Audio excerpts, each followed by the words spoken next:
A little bit different. Okay, REL 2930, week 12. Sorry, I'm having a little bit of technical difficulty here. A little bit different. I'm not going to talk very much at all because I want you to watch some videos. I'll get into that in a moment. Your reading this week is McGrath, the rest of that chapter on church history, basically from the modern age forward. Um, what I want you to pay close attention to is the pressure that gets put on religious faith and Christianity in particular. We talked about silence. We talked about the way in which Christianity became a Western religion and encountered these Eastern non-religious countries and what that looked like and how the results were sometimes not very pretty at all on both sides. So we talked about that. This week is devoted to talking about what was going on at home, in Europe, in America, in these quote-unquote Christian nations. What you had then is you had the high point of the Middle Ages, right? The whole world is basically on the same page. That's a bit of an overstatement, but you get the idea. Then you have the Reformation, Martin Luther, denominations. I am a Lutheran, I am an Anabaptist, I am a Catholic. And all of a sudden, these denominations start killing each other, right? You have Christians killing each other for their beliefs. Europe is ripped apart by religious war. At some point, people just kind of look at each other and say, enough, we can't do this anymore, we need tolerance. We need to separate political power from religious belief as best we can, because when you put the two together, it's just awful, it's destructive. Again, you see these same arguments today. They're not new ideas. They've been around for a long time. So you have that sense, and this kind of evolves, if you will, into the American concept of the wall of separation between church and state, right? And you have a separation. You have religion, faith, Christianity being seen as this kind of privatized thing, this individual thing, whereas the public sphere is dominated by reason. Well, it's a short leap from reason to science. We're going to talk about science quite a bit. But you have this public square that's dominated by what I can see, what I can test, what I can verify. And you have the private individual. That's where faith is supposed to be. That's where revelation is supposed to be. God speaks to me, my sacred text. That's fine, just keep it to yourself. Again, these are not new ideas. So you have the modern era, you have the Enlightenment philosophers like John Locke putting a significant amount of pressure on Christianity, making it more individualized, making it more privatized. There are exceptions, of course, and McGrath does a nice job of laying out the exceptions, but this is the general push. This is the general direction of things, and it sets up this conflict. You have religious people saying, well, we don't want to be reduced to the private sphere, the individual sphere. We want to have a say in how the world works. We want to have a say in determining what's true. But we believe in stuff, faith is the evidence of things unseen, right? So how does that work? What does that look like?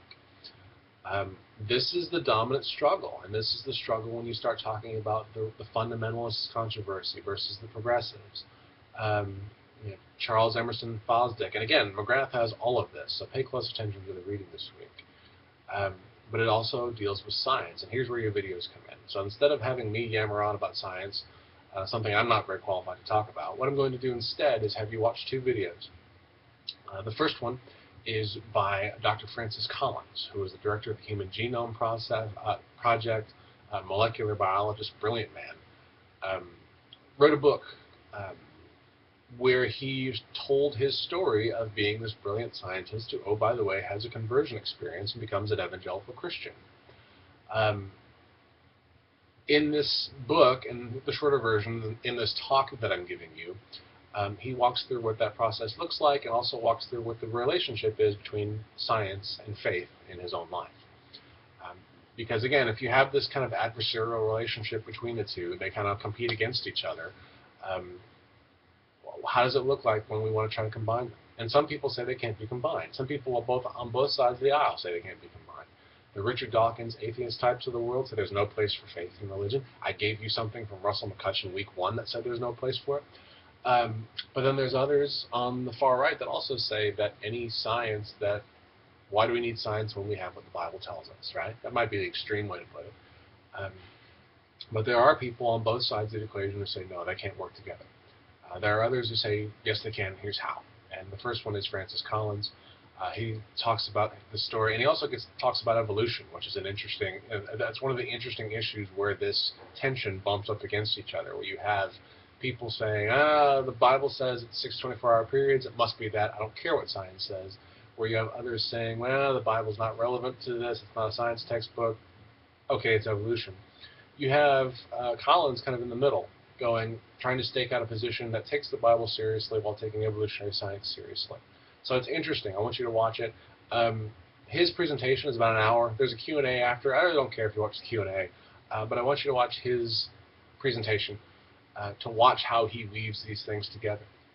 And the second video, also by a scientist. Her name is Katharine Hayhoe. She's a Canadian scientist, teaches at Texas Tech. She's a climate scientist. She talks about climate change. So again, we have evolution, we have climate change. When it comes to science, I can't think of any more controversial topics than that.